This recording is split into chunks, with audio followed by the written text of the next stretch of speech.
النهاردة هنعمل رز جوكر، ينفع جنب اي حاجة، وكمان ينفع ناكله كده لوحده جنب طبق سلطة كده حلو يا جماعة، مليان طعم كده وجميل ونكهات كتيرة، بجد رهيب. بس قبل ما نبدأ الفيديو ما تنسوش تدعوا اخواتنا ربنا ينصرهم. اول حاجة معايا جزرة مبشورة.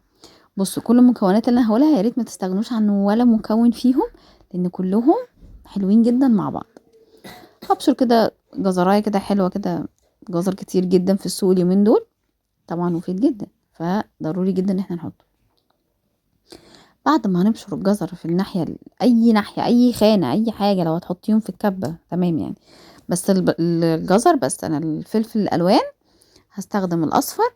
عايزاه مش عايزاه مبشور، مش هينفع خالص، هيبقى ميه خالص، يعني ما ينفعش تحطيهم في الكبه يعني. هنقطعها مكعبات صغيره، ماشي.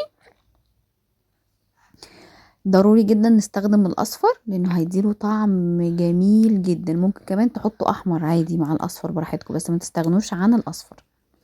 وممكن تحطوا اخضر لو حابين، يعني عايزين تزودوا نوع خضار زودوا، بس ما تقللوش وما تلغوش الفلفل الالوان لانه موديه في حتة تانية خالص خالص.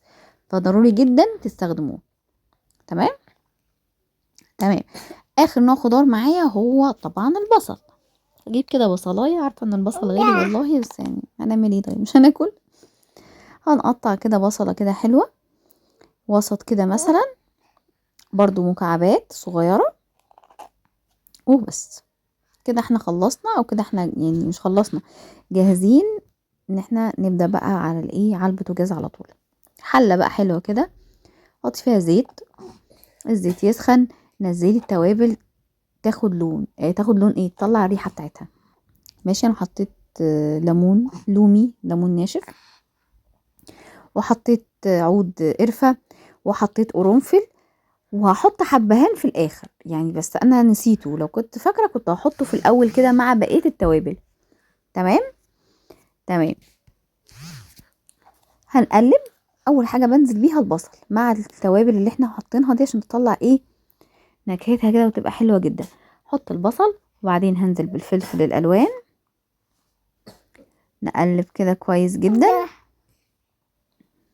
وبعدين هحط الجزر المبشور. انا سبت شويه صغننين خالص للسلطه، بس يعني حطوا يعني، فاهمين، حطوا عادي، ما هو طعمه خطير اصلا يعني، بجد يا جماعه الرز ده اختراع يعني.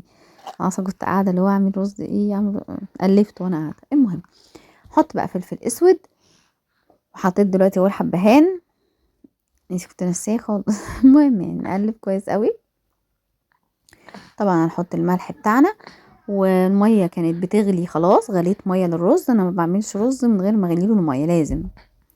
وهنا عندي رز عادي مصري، بأديله كده تقليبه الاول مع الحاجات اللي احنا حاطينها والزيت وكده علشان يتغلف بالزيت، وهحط الميه السخنه بتاعه الرز المقدار بتاعه عادي جدا وخلاص. طب الرز ده تاكلوه جنب ايه؟ والله يا جماعه جنب اي حاجه. انا كنت اليوم ده سمك مشوي مثلا يعني، فاهماني؟ فهو والله ولوحده حلو، وهتعملوه جنبه سلطه وبطاطس محمره، والله العظيم بقت اكله، واكله جميله كمان. اي حاجه بقى تانية. وبس كده خلاص، كان مفلفل وطعمه خطير. اسف على الدوشه اللي جنبي، بس العيال مش سايبيني في حالي والله. المهم، يا رب الوصفه تكون عجبتكم، واشوفكم على خير ان شاء الله الفيديو الجاي. باي باي.